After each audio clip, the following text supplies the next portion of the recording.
ನಮೋ ಕಾವೇರಿ ದೇವಿ, ನಮೋ ಭ್ರಮರಾಂಬಿಕಾ, ನಮೋ ಇಗುತ್ತಪ್ಪ. ಮೊದಲನೇದಾಗಿ ಕೊಡಗಿನ ಕುಲದೇವತೆಯಾದಂತಹ ಕಾವೇರಮ್ಮ ಹಾಗೂ ಆರಾಧ್ಯ ದೈವವಾದಂತಹ ಇಗುತ್ತಪ್ಪ ದೇವರನ್ನು ನೆನೆಯುತ್ತಾ ಮೊದಲನೇದಾಗಿ ಎಲ್ಲರಿಗೂ ಬೆಳಗಿನ ಶುಭೋದಯಗಳು. ಹಾಗೆ ಶ್ರೀಮತಿ ಗಿರಿಯಮ್ಮ और ಕಾಂತಪ್ಪ ಶ್ರೇಷ್ಠಿ ಪ್ರಥಮ ದರ್ಜೆ ಮಹಿಳಾ ಮಹಾವಿದ್ಯಾಲಯ ಹರಿಹರ ದಿನಾಂಕ 18/5/2024 ಇಂದು ನಮ್ಮ ಕಾಲೇಜಿನಲ್ಲಿ ಸಾಂಸ್ಕೃತಿಕ ಉತ್ಸವ ಕಾರ್ಯಕ್ರಮವನ್ನು ಆಯೋಜಿಸಿದ್ದು, ಅದರಲ್ಲಿ ತೃತೀಯ BA ವಿದ್ಯಾರ್ಥಿನಿಯಾದ ನಾವು ಇಂದು ಕೊಡಗಿನ ಪುತ್ತರಿ ಉತ್ಸವವನ್ನು ಆಚರಿಸುತ್ತಿದ್ದೇವೆ. ಈ ಉತ್ಸವಕ್ಕೆ ಆಗಮಿಸಿದಂತಹ ಸರ್ವ ಗಣ್ಯರನ್ನು ಕೂಡ ವಿದ್ಯಾರ್ಥಿನಿಯರ ಪರವಾಗಿ ಆಧಾರದಿಂದ ನಾನು ಸ್ವಾಗತಿಸುತ್ತೇನೆ. ಎಲ್ಲೆಡೆಯೂ ಹಚ್ಚ ಹಸಿರಿನಿಂದ ಕೂಡಿರ್ತಕ್ಕಂಥ ಗಿಡ ಮರ ಹೂ ಬಳ್ಳಿ ಅಕ್ಕಿ ಪಕ್ಷಿಗಳ ಕಲರವ ಹಚ್ಚ ಹಸಿರಿನಿಂದ ತುಂಬಿ ಹಸಿರಿನ ಸೀರೆಯನ್ನು ತೊಟ್ಟು ನಿಂತಿದ್ದು ನೋಡುಗರಿಗೆ ಪ್ರೇಕ್ಷಕರಿಗೆ ಅತ್ಯಂತ ರಮಣೀಯ ಮನೋಹರ ಮನೋಜ್ಞ ಆಕರ್ಷಣೀಯ ಸ್ಥಳವಾಗಿ ಪ್ರಕೃತಿಯ ಪ್ರಿಯರಿಂದ ಭಾರತದ ಸ್ಕಾಟ್ಲ್ಯಾಂಡ್, ದಕ್ಷಿಣದ ಕಾಶ್ಮೀರ, ಕಿತ್ತಲೆಯ ನಾಡು, ವೀರ ಯೋಧರ ನಾಡು ಎಂದೆಲ್ಲ ಕರೆಸಿಕೊಂಡಂತಹ ನಮ್ಮ ಕರ್ನಾಟಕ ರಾಜ್ಯದ ಒಂದು ಪುಟ್ಟ ಜಿಲ್ಲೆ ನಮ್ಮ ಕೊಡಗು ಜಿಲ್ಲೆ. ಮೂರ್ತಿ ಚಿಕ್ಕದಾದರೂ ಕೀರ್ತಿ ದೊಡ್ಡದು ಅಂತಕ್ಕಂಥ ನಾಣ್ಣುಡಿಯಂತೆ ವಿಸ್ತೀರ್ಣದಲ್ಲಿ ಚಿಕ್ಕದಾದರೂ ಪಶ್ಚಿಮ ಘಟ್ಟಗಳ ಮೇಲ್ಭಾಗದಿಂದ ಪೂರ್ವ ಘಟ್ಟಕ್ಕೆ ಹರಡಿರ್ತಕ್ಕಂಥ ಒಂದು ಮನೋಹರವಾದ ಪರ್ವತ ಸೀಮೆ ನಮ್ಮ ಕೊಡಗು ಜಿಲ್ಲೆ. ಕೊಡಗಿನ ಇತಿಹಾಸದ ಬಗ್ಗೆ ಮಾತನಾಡೋದಾದರೆ ಕೊಡಗು ಹಿಂದೆ ಅನೇಕ ರಾಜವಂಶಗಳ ಒಂದು ಆಡಳಿತಕ್ಕೆ ಒಳಪಟ್ಟಿತ್ತು. ಉದಾಹರಣೆಗೆ ಹಾಲೇರಿ, ಹೊಯ್ಸಳರು, ಚೊಂಗ್ವಾಳರು, ವಿಜಯನಗರದ ಅರಸರು ಬ್ರಿಟಿಷರನ್ನು ಒಳಗೊಂಡಂತೆ ಅವರ ಆಳ್ವಿಕೆಗೆ ಒಳಪಟ್ಟಿತ್ತು.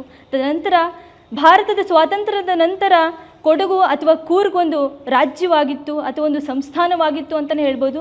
ತದನಂತರ 1956ರಲ್ಲಿ ಮೈಸೂರು ರಾಜ್ಯದ ಏಕೀಕರಣದ ಸಂದರ್ಭದಲ್ಲಿ ಈ ಕೊಡಗು ಮೈಸೂರು ರಾಜ್ಯಕ್ಕೆ ಸೇರ್ಪಡೆಗೊಂಡು ಇಂದು ಪ್ರಸ್ತುತ ಕರ್ನಾಟಕ ರಾಜ್ಯದ ಒಂದು ಜಿಲ್ಲೆಯಾಗಿ ಪ್ರಚಲಿತದಲ್ಲಿದೆ ಅಂತಲೇ ಹೇಳ್ಬೋದು. ಅದಾದಮೇಲೆ ಕೊಡಗು ಅಂದಾಕ್ಷಣ ಅಥವಾ ಕೊಡವರು ಅಂದಾಕ್ಷಣ ನಮ್ಮ ಕಣ್ಮುಂದೆ ಬರ್ತಕ್ಕಂಥದ್ದು ಏನು ಅಂದರೆ ಕೊಡಗಿನ ವಿಭಿನ್ನ ವಿಶಿಷ್ಟ ಸಂಸ್ಕೃತಿ, ಭಾಷೆ, ಉಡುಗೆ ತೊಡುಗೆ, ಆಚಾರ ವಿಚಾರಗಳು, ಅಲ್ಲಿನ ಐತಿಹಾಸಿಕ ಸ್ಥಳಗಳಾದಂತಹ ತಲಕಾವೇರಿ ಆಗಿರ್ಬೋದು, ಭಾಗಮಂಡಲ ಆಗಿರ್ಬೋದು, ಅಲ್ಲಿನ ಪ್ರೇಕ್ಷಣೀಯ ಸ್ಥಳಗಳಾಗಿರ್ಬೋದು, ಅಬ್ಬೆ ಫಾಲ್ಸ್ ಆಗಿರ್ಬೋದು, ತೂಗು ಉಯ್ಯಾಲೆಗಳಾಗಿರ್ಬೋದು, ಹೀಗೆ ಅನೇಕ ಐತಿಹಾಸಿಕ ಸ್ಥಳಗಳು, ಆಮೇಲೆ ಪ್ರಕೃತಿ ಸೌಂದರ್ಯ ಆಗಿರ್ಬೋದು, ಶ್ರೀಮಂತ ಸಂಸ್ಕೃತಿ ನಮ್ಮ ಕಣ್ಣೆದುರಿಗೆ ಬರೋದನ್ನು ನಾವು ಕಾಣ್ತೇವೆ. ಹಾಗೆ ಕೊಡಗು ಜಿಲ್ಲೆ ಕೂಡ ಕೊಡಗಿನ ಐತಿಹಾಸಿಕ ಸ್ಥಳಗಳ ಬಗ್ಗೆ ಮಾತನಾಡೋದಾದರೆ ತಲಕಾವೇರಿ ಬಂದು ಕರ್ನಾಟಕ ರಾಜ್ಯದ ಜೀವನದಿ, ಕಾವೇರಿಯ ಉಗಮ ಸ್ಥಾನ ತಲಕಾವೇರಿ ಅಂತಲೇ ನಾವು ಹೇಳ್ಬೋದು. ಹಾಗೆ ಇದು ಕೊಡಗು ಜಿಲ್ಲೆಯಲ್ಲಿ ಕಂಡುಬರುತ್ತೆ. ಇನ್ನು ಭಾಗಮಂಡಲದ ಬಗ್ಗೆ ಹೇಳೋದಾದರೆ ಭಾಗಮಂಡಲ ತ್ರಿವೇಣಿ ಸಂಗಮ ಅಂತ ಕರಿತೀವಿ. 3 ನದಿಗಳಿಂದ ಸಮ್ಮಿಲನವಾದ ಸ್ಥಳ. ಅಂದರೆ 3 ನದಿಗಳು ಯಾವ್ಯಾವು ಅಂದರೆ ಕಾವೇರಿ, ಕಿನ್ನರಿ ಮತ್ತು ಸಜೋತಿ ಅಂತಕ್ಕಂಥ 3 ನದಿಗಳ ಸಮ್ಮಿಲನವಾಗಿದ್ದಂತಹ ಈ ತ್ರಿವೇಣಿ ಸಂಗಮ, ಅದನ್ನು ಭಾಗಮಂಡಲ ಅಂತ ಕರಿತೀವಿ. ಅದು ಕೂಡ ಮಡಿಕೇರಿ ಜಿಲ್ಲೆಯಲ್ಲಿರೋದನ್ನು ನಾವು ಕಾಣ್ತೀವಿ. ಹಾಗೆ ಇದು ಅಬ್ಬೆ ಫಾಲ್ಸ್ ಅಂತೇಳಿ, ಅಬ್ಬೆ ಫಾಲ್ಸ್ ಪ್ರೇಕ್ಷಕರ ಆಕರ್ಷಣೀಯ ಸ್ಥಳವಾಗಿದ್ದು, ಅದು ಕೂಡ ಸುಮಾರು 50 ಅಡಿ ಎತ್ತರದಿಂದ ನೀರು ಬೀಳ್ತಕ್ಕಂಥ ಸ್ಥಳ ಅಥವಾ ಪ್ರದೇಶ ಅದಾಗಿದೆ ಅಂತ ಹೇಳ್ಬೋದು. ಅದನ್ನು ವೀಕ್ಷಿಸಲು ತೂಗು ಉಯ್ಯಾಲೆ ಕೂಡ ಮಡಿಕೇರಿಯಲ್ಲಿ ಕಂಡುಬರೋದನ್ನು ನಾವು ನೋಡ್ಬೋದು. ಇದಿಷ್ಟು ಅಲ್ಲಿನ ಐತಿಹಾಸಿಕ ಸ್ಥಳಗಳ ಒಂದು ಚಿಕ್ಕ ವಿವರ. ಇನ್ನು ಕೊಡಗಿನ ಸಂಸ್ಕೃತಿ ಬಗ್ಗೆ ಮಾತನಾಡೋದಾದರೆ ಕೊಡಗು ಜಿಲ್ಲೆ ಕೂಡ ಇತರ ಜಿಲ್ಲೆಗಳಂತೆ ವಿಭಿನ್ನ ಸಂಸ್ಕೃತಿ, ಆಚಾರ ವಿಚಾರ, ಉಡುಗೆ ತೊಡುಗೆಗಳನ್ನು ಹೊಂದಿದೆ ಅಂತಲೇ ಹೇಳ್ಬೋದು.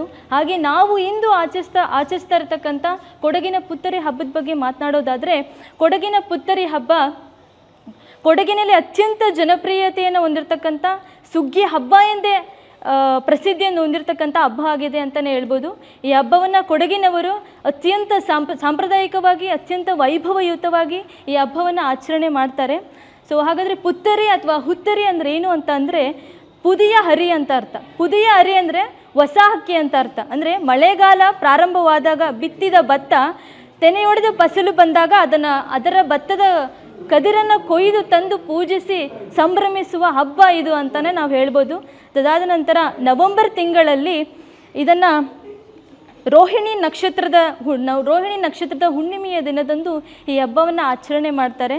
ಆ ದಿನ ಕೊಡಗಿನವರು ಅತ್ಯಂತ ಸಾಂಪ್ರದಾಯಿಕವಾಗಿ ತಮ್ಮ ಸಾಂಪ್ರದಾಯಿಕ ಉಡುಗೆಯಲ್ಲಿ ಮೆರವಣಿಗೆಯ ಮೂಲಕ ಭತ್ತದ ಗದ್ದೆಗಳಿಗೆ ಭೇಟಿ ನೀಡಿ ಅಲ್ಲಿ ಭತ್ತದ ಕದಿರನ್ನು ಕೊಯ್ದು ತಂದು ತಮ್ಮ ಆರಾಧ್ಯ ದೈವ ಇಗುತ್ತಪ್ಪು ದೇವರಿಗೆ ಅರ್ಪಿಸುವುದು ಒಂದು ವಾಡಿಕೆ. ಅಷ್ಟೇ ಅಲ್ಲದೆ ಆ ಭತ್ತದ ಕದಿರನ್ನು ಕತ್ತರಿಸುವ ಮುನ್ನ ಕೊಡಗಿನವರೆಲ್ಲರೂ ಪೋನ ದೇವ ಅಂತ ಹೇಳಿ ಪ್ರಾರ್ಥನೆಯನ್ನು ಮಾಡಿ ಗಾಳಿಗೆ ಬಂದೂಕಿನಿಂದ ಗುಂಡನ್ನು ಹಾರಿಸ್ತಾರೆ. ಅದರ ಅರ್ಥ ಏನು ಅಂದರೆ, ದೇವರೇ, ಓ ದೇವ, ನಮಗೆ ಸಮೃದ್ಧವಾದ ಸುಗ್ಗಿಯನ್ನು ನೀಡು ಅಂತ ಅರ್ಥ. ಅದನ್ನು ಪ್ರಾರ್ಥನೆಯನ್ನು ಮಾಡಿ ಭತ್ತದ ಕದಿರನ್ನು ಕೊಯ್ದು ತಮ್ಮ ಆರಾಧ್ಯ ದೈವವಾದಂತಹ ಇಗುತ್ತಪ್ಪ ದೇವರಿಗೆ ಅರ್ಪಿಸ್ತಾರೆ. ತದನಂತರ ಆ ಹೊಸ ಹಕ್ಕಿಯಿಂದಲೇ ಅವರು ಆ ದಿನದಂದು ಪುತ್ತರಿಯ ಹಬ್ಬದಂದು ವಿಶೇಷ ಖಾದ್ಯಗಳನ್ನು ಹೊಸ ಹಕ್ಕಿಯಿಂದ ತಯಾರು ಮಾಡ್ತಾರೆ. ಇದು ಪಪ್ಪಟ್ಟು ಅಂತ ಹೇಳಿ ಹೊಸ ಹಕ್ಕಿಯಿಂದನೇ ತಯಾರು ಮಾಡ್ತಾರೆ. ಖಾದ್ಯವನ್ನು ತಯಾರಿಸಿ ಸೇವಿಸ್ತಕ್ಕಂಥದ್ದು ಈ ಹಬ್ಬದ ಒಂದು ಸಂಪ್ರದಾಯ. ಹಾಗೆ ಕ್ಯಾಮರಲ್ ರೈಸ್ ಖೀರ್ ಆಗಿರ್ಬೋದು, ಹೊಸ ಹಕ್ಕಿಯಿಂದನೇ ತಯಾರು ಮಾಡ್ತಾರೆ. ಅಕ್ಕಿ ಹಿಟ್ಟು, ಅಕ್ಕಿ ರೊಟ್ಟಿ, ಹಾಗೆ ಚಟ್ನಿಯನ್ನು ಕೂಡ ಮಾಡ್ತಾರೆ. ಸೊ ಇವೆಲ್ಲ ಖಾದ್ಯಗಳನ್ನು ಇವರು ಪುತ್ತರಿಯ ಹಬ್ಬದಲ್ಲಿ ಮಾಡ್ತಕ್ಕಂಥದ್ದನ್ನು ನಾವು ಕಾಣ್ಬೋದು. ಹೀಗೆ ಈ ಹಬ್ಬದ ಇನ್ನೊಂದು ವಿಶೇಷತೆ ಅಂತ ಅಥವಾ ಸಂದೇಶ ಏನು ಅಂತ ಹೇಳೋದಾದರೆ, ಈ ಹಬ್ಬದ ಆಚರಣೆಯ ಸಂದೇಶ ಏನು ಅಂತ ಹೇಳೋದಾದರೆ, ಈ ಹಬ್ಬದಲ್ಲಿ ಕೇವಲ ಜಮೀನಿನ ಅಥವಾ ಆ ಹೊಲದ ಮಾಲೀಕ ಅಷ್ಟೇ ಈ ಹಬ್ಬದಲ್ಲಿ ಪಾಲ್ಗೊಳ್ಳದೇನೆ ಆ ಹೊಲದಲ್ಲಿ ಕೆಲಸ ಮಾಡ್ತಕ್ಕಂಥ ರೈತರು, ಬಡವರು ಕೂಡ ಈ ಹಬ್ಬದಲ್ಲಿ ಪಾಲ್ಗೊಂಡು ಎಲ್ಲರೂ ಒಂದಾಗಿ ಯಾವುದೇ ರೀತಿಯ ಭೇದ ಭಾವ, ಮೇಲು ಕೀಳು ಅಂತಕ್ಕಂಥ ಯಾವುದೇ ತಾರತಮ್ಯ ಇಲ್ಲದೇ ಈ ಹಬ್ಬವನ್ನು ಎಲ್ಲರೂ ಒಂದಾಗಿ ಆಚರಣೆ ಮಾಡ್ತಾರೆ ಅಂತಲೇ ಹೇಳ್ಬೋದು. ಅಷ್ಟೇ ಅಲ್ಲದೆ ಕೊಡಗಿನ ವಿಭಿನ್ನ, ವಿಶಿಷ್ಟ, ಅನನ್ಯ, ಶ್ರೀಮಂತ ಸಂಸ್ಕೃತಿಯನ್ನು ಕುರಿತು ಮಾತನಾಡಲಿಕ್ಕೆ ಅವಕಾಶ ಮಾಡಿಕೊಟ್ಟ ತಮ್ಮೆಲ್ಲರಿಗೂ ಧನ್ಯವಾದಗಳನ್ನು ಅರ್ಪಿಸ್ತಾ, ಹಾಗೆ ಈ ಪುತ್ತರಿಯ ಹಬ್ಬದಲ್ಲಿ ನಮ್ಮೆಲ್ಲರೊಂದಿಗೂ ಪಾಲ್ಗೊಂಡು ಈ ಹಬ್ಬಕ್ಕೆ ಮತ್ತಷ್ಟು ಹೆಚ್ಚು ಮೆರುಗನ್ನು ನೀಡಿದಂತಹ ತಮ್ಮೆಲ್ಲರಿಗೂ ವಿದ್ಯಾರ್ಥಿನಿಯರ ಪರವಾಗಿ ಹೃತ್ಪೂರ್ವಕವಾದ ಧನ್ಯವಾದಗಳನ್ನು ಅರ್ಪಿಸ್ತಾ ನನ್ನ ಮಾತುಗಳನ್ನು ಮುಗಿಸ್ತೇನೆ. ಓ ದೇವರೇ, ನಮಗೆ ಸಮೃದ್ಧವಾದ ಸುಗ್ಗಿಯನ್ನು ನೀಡುವಂತ ಅರ್ಥ. ಪೋಲಿ ಪೋಲಿ ದೇವ.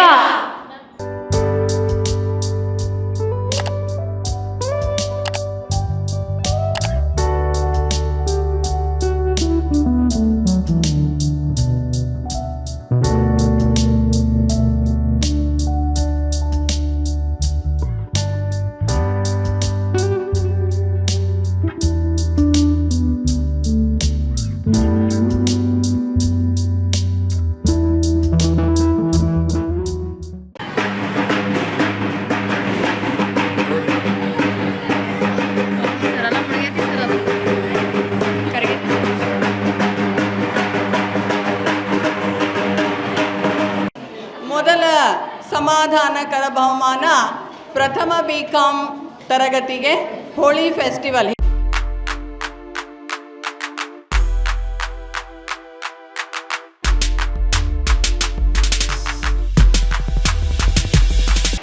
ಎರಡನೆಯ ಸಮಾಧಾನಕರ ಬಹುಮಾನ ಥರ್ಡ್ BA ತರಗತಿ ಪುತ್ತರಿ ಫೆಸ್ಟಿವಲ್. ಸ್ಟೇಜ್ ಮೇಲೆ ಬಂದು ಸರ್ಟಿಫಿಕೇಟ್ ಪಡ್ಕೊಳ್ಬೇಕು.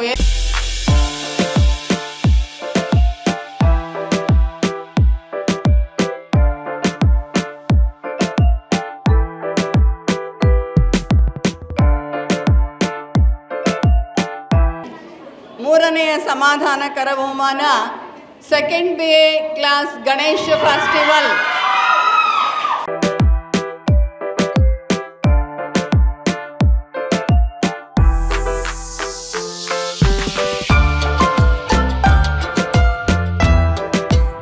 ತೃತೀಯ ಬಹುಮಾನ ಸೆಕೆಂಡ್ BCom ತರಗತಿ ಗ್ರಾಮ ದೇವತೆ ಉತ್ಸವ ಜಾತ್ರಾ.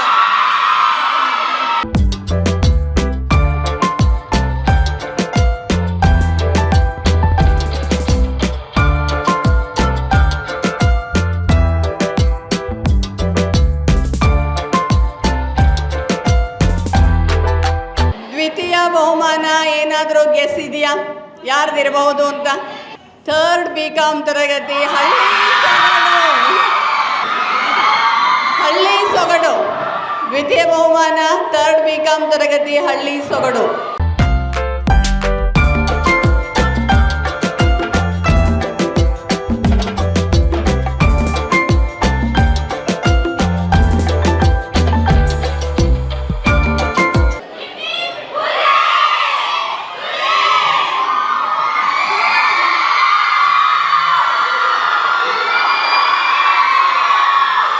ಪ್ರಥಮ ಬಹುಮಾನ ಫಸ್ಟ್ BA ತರಗತಿ ಮದುವೆ ಸಮಾರಂಭ.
ನಮ್ಮ ಪ್ರಥಮ ದರ್ಜೆ ಮಹಿಳಾ ವಿದ್ಯಾಲಯದ ಪ್ರಾಂಶುಪಾಲರಾದ GV ಗಂಗಾಧರಪ್ಪನವರು ಹಾಗೂ ಇತರ ಎಲ್ಲ ಸಿಬ್ಬಂದಿ ವರ್ಗದವರು, ವಿಶೇಷವಾಗಿ ಅರೆಕಾಲಿಕ ಉಪನ್ಯಾಸಕರು, ಅತಿಥಿ ಉಪನ್ಯಾಸಕರು, ವಿದ್ಯಾರ್ಥಿಗಳೆಲ್ಲರೂ ಸೇರಿ ಈ ಎತ್ನಿಕ್ ಡೇ ಅನ್ನೋದನ್ನು ಹಲವಾರು ವರ್ಷಗಳಿಂದ ಮಾಡ್ಕೊಂಡು ಬರ್ತಾ ಇದ್ದಾರೆ. ಇದು ನಮ್ಮ ದೇಶೀಯ ಸಂಸ್ಕೃತಿಯನ್ನು ಕಾಪಾಡಲು ಮತ್ತು ಮುಂದಿನ ಪೀಳಿಗೆಗೆ ಮರೆತು ಹೋಗದಂತೆ ನೋಡ್ಕೊಳ್ಳೋದಕ್ಕೆ ಒಂದು ಪ್ರಯತ್ನ ಮಾಡಿದ್ದಾರೆ. ಇದರ ಸದುಪಯೋಗ ವಿದ್ಯಾರ್ಥಿಗಳೆಲ್ಲರೂ ಪಡ್ಕೊಳ್ತಾರೆ ಅನ್ನೋದು ನಂಬಿಕೆ ನಮಗಿದೆ. ತುಂಬ ಚೆನ್ನಾಗಿ ಮಾಡಿದ್ದಾರೆ. ಇದು ಸಾಮೂಹಿಕ ಪ್ರಯತ್ನದಿಂದ ಆಗಿದೆ. ಎಲ್ರಿಗೂ ಶುಭಾಶಯಗಳು. ಎಲ್ಲರಿಗೂ ನನ್ನ ನಮಸ್ಕಾರಗಳು. ಈ ಒಂದು ಗಿರಿಯಮ್ಮ ಮಹಿಳಾ ಕಾಲೇಜಿನಲ್ಲಿ ಈ ದಿನ ವಿಶೇಷವಾದ ಒಂದು ಸಾಂಸ್ಕೃತಿಕ ಕಾರ್ಯಕ್ರಮ ನಡೆಯಿತು, ಎತ್ನಿಕ್ ಡೇ ಅಂತಂದು. ಎಲ್ಲ ಸ್ಟೂಡೆಂಟ್ಸ್ಗಳು, ನಮ್ಮ ಲೆಕ್ಚರ್ಸ್ಗಳು ಭಾಳ ವಿಜೃಂಭಣೆಯಿಂದ ಮಾಡಿದರು. ಎಲ್ಲರಿಗೂ ಶುಭವಾಗಲಿ ಅಂತಂದು ಅವ್ರಿಗೆ ಶುಭ ಕೋರ್ತಾ ಇದ್ದೇನೆ. ನಮಸ್ಕಾರ. ಹರಿಹರ ಮಧ್ಯ ಕರ್ನಾಟಕದ ತುಂಬ ಸಾಂಸ್ಕೃತಿಕ ಮತ್ತು ಭೌಗೋಳಿಕವಾದಂಥ ಒಂದು ಪ್ರತಿಷ್ಠೆಯ ನಗರ ಇದೊಂದು. ಇಲ್ಲಿರುವಂಥ ಪೌರ ಸೇವಾ ಸಮಿತಿಯು ಇಲ್ಲಿರುವಂಥ ಮಹಿಳಾ ಕಾಲೇಜಿಗೆ, ಗಿರಿಯಮ್ಮ ಮಹಿಳಾ ಕಾಲೇಜಿಗೆ ಒಂದಿಷ್ಟು ಪ್ರಾಮುಖ್ಯತೆಯನ್ನು ಕೊಟ್ಟು ಇಲ್ಲಿನ ವಿದ್ಯಾರ್ಥಿಗಳಿಗೆ ಅಂದರೆ ಶೈಕ್ಷಣಿಕವಾಗಿ ಮತ್ತು ಸಾಂಸ್ಕೃತಿಕವಾಗಿ ತಮ್ಮನ್ನು ತಾವು ಎಕ್ಸ್ಪೋಸ್ ಮಾಡಿಕೊಳ್ಳಿಕ್ಕೆ ಒಳ್ಳೆಯ ಅವಕಾಶವನ್ನು ಮಾಡಿಕೊಟ್ಟಿದ್ದಾರೆ. ಇಂತಹ ಅವಕಾಶಗಳಲ್ಲಿ ಇವತ್ತು ಜರುಗಿದಂಥ ಸಾಂಸ್ಕೃತಿಕ ವೈವಿಧ್ಯಮಯ ಕಾರ್ಯಕ್ರಮ ಒಂದು ವಿಶೇಷವಾದ್ದು ಅಂತ ನಾನು ಭಾವಿಸ್ತೇನೆ.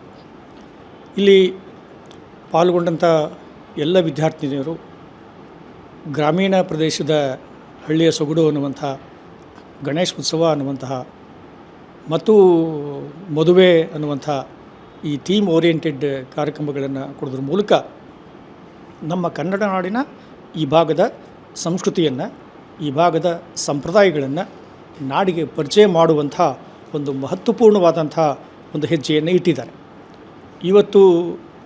ಇವತ್ತಿನ ಕಾಲಘಟ್ಟದಲ್ಲಿ ಇಂತಹ ಕಾರ್ಯಕ್ರಮಗಳ ಅಗತ್ಯ ಇದೆ. ಇಲ್ಲಿ ಆ ಅಗತ್ಯತೆಯನ್ನು ಕಂಡುಕೊಂಡೇ ಈ ಕಾಲೇಜಿನ ಪ್ರಾಂಶುಪಾಲರಾಗಿರುವಂಥ ಡಾಕ್ಟರ್ GV ಗಂಗಾಧರಪ್ಪನವರು ಮತ್ತು ವಿದ್ಯಾಸಂಸ್ಥೆ ಎಲ್ಲ ಪದಾಧಿಕಾರಿಗಳು ಪಾಲ್ಗೊಂಡು ಉತ್ತೇಜನ ಕೊಡೋದ್ರ ಮೂಲಕ ವಿದ್ಯಾರ್ಥಿಗಳಿಗೆ ತಮ್ಮಲ್ಲಿರುವಂಥ ಒಂದು ಪ್ರತಿಭೆಯನ್ನು, ಅಂದರೆ ಏನು ಇಲ್ಲಿ ಯಾರೂ ಕಾಸ್ಮೋಪಾಲಿಟನ್ ಸಿಟಿಯವರಿಲ್ಲ, ಎಲ್ಲ ಗ್ರಾಮೀಣ ಪ್ರದೇಶದ ವಿದ್ಯಾರ್ಥಿನಿಯರೇ. ಅವರು ತಮ್ಮ ಬದುಕಿನಲ್ಲಿ ಇರುವಂಥ, ತಮ್ಮ ಹಳ್ಳಿಗಳಲ್ಲಿರುವಂಥ ಕೆಲವು ಆಚರಣೆಗಳನ್ನು ಅದೊಂದು ಸೈದ್ಧಾಂತಿಕವಾದಂಥ ಹಿನ್ನೆಲೆ ಒಳಗೆ, ವೈಚಾರಿಕವಾದಂಥ ಹಿನ್ನೆಲೆ ಒಳಗೆ ಅವರ ಹಬ್ಬಗಳನ್ನು, ಹರಿದಿನಗಳನ್ನು, ಮದುವೆಯನ್ನು, ಉತ್ಸವಗಳನ್ನು ಇಲ್ಲಿ ಆಚರಣೆಗಳು ಮೂಲಕ ಪ್ರದರ್ಶನ ಮಾಡಿದ್ದಾರೆ. ಈ ಪ್ರದರ್ಶನದ ಮೂಲಕ ತಾವು ತಮ್ಮ ಬದುಕನ್ನು ಕಟ್ಟಿಕೊಳ್ಳಿಕ್ಕೆ ಇದು ನೆರವಾಗ್ತದೆ ಅಂತ ನಾನು ಭಾವಿಸಿದ್ದೇನೆ. ನಮಸ್ಕಾರ. ಎಲ್ಲರಿಗೂ ನಮಸ್ಕಾರಗಳು. ಪ್ರತಿ ವರ್ಷದಂತೆ ಈ ವರ್ಷವೂ ಸಹ ನಮ್ಮ ಕಾಲೇಜಿನಲ್ಲಿ ಸಾಂಸ್ಕೃತಿಕ ದಿನಾಚರಣೆಯನ್ನು ಆಚರಣೆ ಮಾಡಲಾಯಿತು. ಇದಕ್ಕೆ ಪ್ರಮುಖವಾಗಿ ವಿದ್ಯಾರ್ಥಿಗಳು, ಸಹೋದ್ಯೋಗಿ ಮಿತ್ರರು ಮತ್ತು ಆಡಳಿತ ಮಂಡಳಿಯ ಸಹಕಾರದಿಂದಾಗಿ ಈ ಕಾರ್ಯಕ್ರಮವನ್ನು ಯಶಸ್ವಿಯಾಗಿ ಮಾಡಲಾಗಿದೆ. ನಮ್ಮ ದೇಶ, ನಮ್ಮ ರಾಜ್ಯ ವಿವಿಧ ರೀತಿಯ ಸಂಸ್ಕೃತಿಯನ್ನು ಹೊಂದಿರತಕ್ಕಂಥದ್ದಾಗಿದೆ. ವಿವಿಧ ಪ್ರಾಂತ್ಯದಲ್ಲಿರ್ತಕ್ಕಂಥ ಮತ್ತು ವಿವಿಧ ದಿನಮಾನಗಳಲ್ಲಿ ಮಾಡ್ತಕ್ಕಂಥ ಆಚರಣೆಗಳನ್ನು ವಿದ್ಯಾರ್ಥಿಗಳು ಮಾಡಿ ಮುಂದಿನ ಪೀಳಿಗೆಗೆ ಆ ಒಂದು ಆಚರಣೆಯನ್ನು ಬಿಟ್ಟು ಹೋಗತಕ್ಕಂಥ ಕಾರ್ಯವನ್ನು ಮಾಡಿದ್ದಾರೆ. ಇಂದಿನ ಮೊಬೈಲ್ ಯುಗದಲ್ಲಿ ನಮ್ಮ ಆಚರಣೆಗಳು ಮರ್ತೇ ಹೋಗ್ತವೆ, ಅದನ್ನು ನೆನಪಿಸಿಕೊಳ್ಳತಕ್ಕಂಥ ಕಾರ್ಯವನ್ನು ಮಾಡಿದ್ದಾರೆ. ಇದನ್ನು ಮುಂದೆಯೂ ಇದೇ ರೀತಿ ಮುಂದುವರಿಸಿಕೊಂಡು ನಮ್ಮ ಮುಂದಿನ ಪೀಳಿಗೆಗೆ ಈ ಒಂದು ಸಂಸ್ಕೃತಿಯನ್ನು ಉಳಿಸಲಿ ಅಂತ ಆಶಿಸುತ್ತಾ ನಾನು 2 ಮಾತುಗಳನ್ನು ಮುಗಿಸ್ತೇನೆ.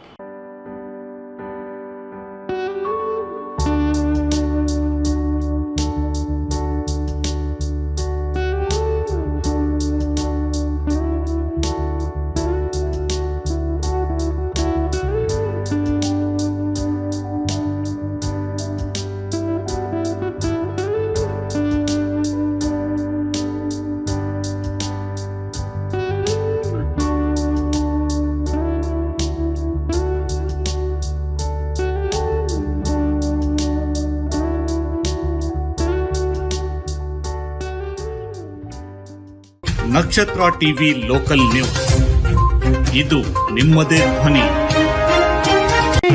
ಮನೋಹರ ಸುಂದರಾಭರಣ ಮನಸೆಳೆಯುವ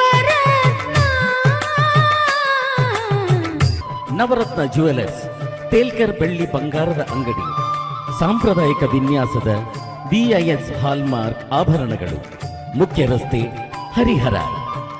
ಕಳೆದ 40 ವರ್ಷಗಳಿಂದ ಹರಿಹರದಲ್ಲಿ ಜನಪ್ರಿಯತೆಯನ್ನು ಹೊಂದಿ ಉತ್ತಮ ಸೇವೆ ನೀಡುತ್ತಿರುವ ಬೊಂಗಾಳಿ ಸ್ಟೀಲ್ ಟ್ರೇಡರ್ಸ್ ಈಗ ನಾವು ಹರಿಹರದ ಪ್ರಮುಖ ಇಂಡಸ್ಟ್ರಿಯಲ್ ಸಪ್ಲೈಯರ್ ಆಗಿದ್ದೇವೆ. ಇಂದೇ ಭೇಟಿ ಕೊಡಿ. ನಿಮ್ಮ ನಿರಂತರ ವಿಶ್ವಾಸವೇ ನಮ್ಮ ಗುರಿ. Bongali steel traders, head post office ಹತ್ತಿರ, ಬೊಂಗಾಳೆ ಬಿಲ್ಡಿಂಗ್, ಹರಿಹರ.